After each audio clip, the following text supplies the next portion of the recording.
On Christmas Eve, a house burned to the ground with 5 children believed to be inside. But when the ashes cooled, their parents found something that would haunt them for the rest of their lives. Nothing.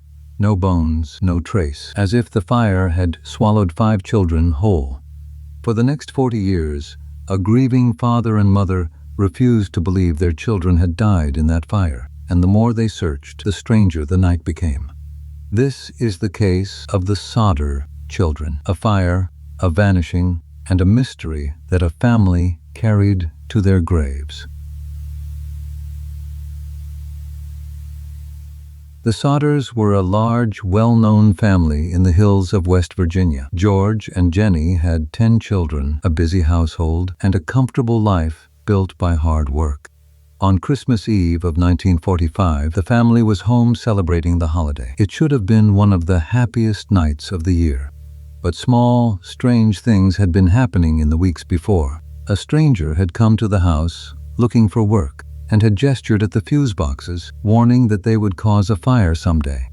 Another man had tried to sell George life insurance and grew angry when he refused, muttering a threat about the house going up in smoke.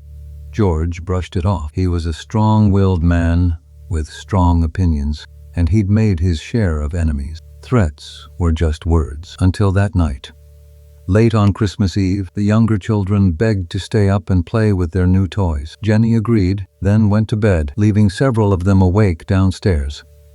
Around midnight, Jennie was woken by the phone. A strange woman's voice asked for a name she didn't recognize, laughed oddly, and hung up. As Jennie went back through the house, she noticed the downstairs lights were still on, the doors unlocked, the curtains open, not how the family usually left things. She went back to bed, and a short time later, she woke again, this time to smoke. A fire had broken out, and it was spreading fast. George and Jennie got themselves and several of the children out into the freezing night.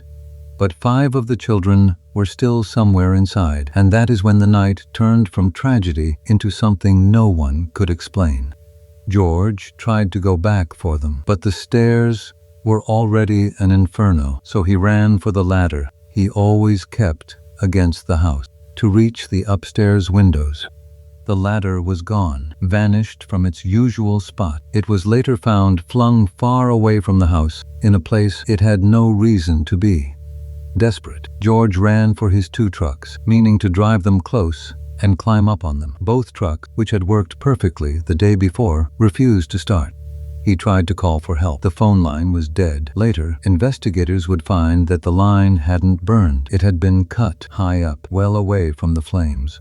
Every path to rescue had been quietly removed before the fire even started. The family could only stand in the snow and watch. The house burned to its foundation in less than an hour. When it was over, the Sodders were told the 5 children had perished and that the fire had simply consumed everything. But George and Jennie could not accept that, because when they searched the ashes, they found no remains at all. No bones, no teeth, nothing that would survive even a hothouse fire. Experts told the parents the fire hadn't been nearly hot enough or long enough to leave nothing behind. To George and Jennie, the answer was suddenly horribly clear. If there were no remains, maybe the children were never in the fire at all. Maybe the fire was a cover. Maybe someone had cut the phone, moved the ladder, disabled the trucks, and taken their children away in the chaos. And once they started looking through that lens, the sightings began. A woman said she'd seen some of the children in a passing car the night of the fire, watching the flames.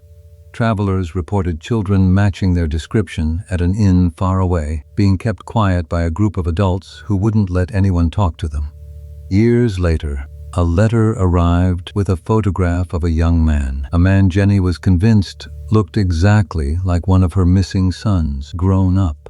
None of it could ever be confirmed. Every thread frayed before it could lead anywhere solid. But every thread pointed the parents away from that fire and toward a kidnapping. So the Sodders did something extraordinary. They put up an enormous billboard on the highway, showing their missing children's faces and offering a reward for information. For decades, that billboard stood beside the road. Through rain, snow, and years, a mother and father refusing to stop asking the same question: where are our children? George Sodder died, still searching, still certain his children had not died that night. Jennie searched on after him, wearing black for the rest of her life. And when the last of the parents was gone, their surviving children and grandchildren inherited the question and the search, and carry it to this day. No one has ever proven what happened on that hill. Not the fire's story, not the kidnapping. The truth burned away, or was carried off into a night more than 75 years gone. 5 children went to bed on Christmas Eve, warm and safe and loved. By morning, there was only a cold foundation, a missing ladder, a cut phone line, and 2 parents who spent the rest of their lives staring at an empty road, waiting.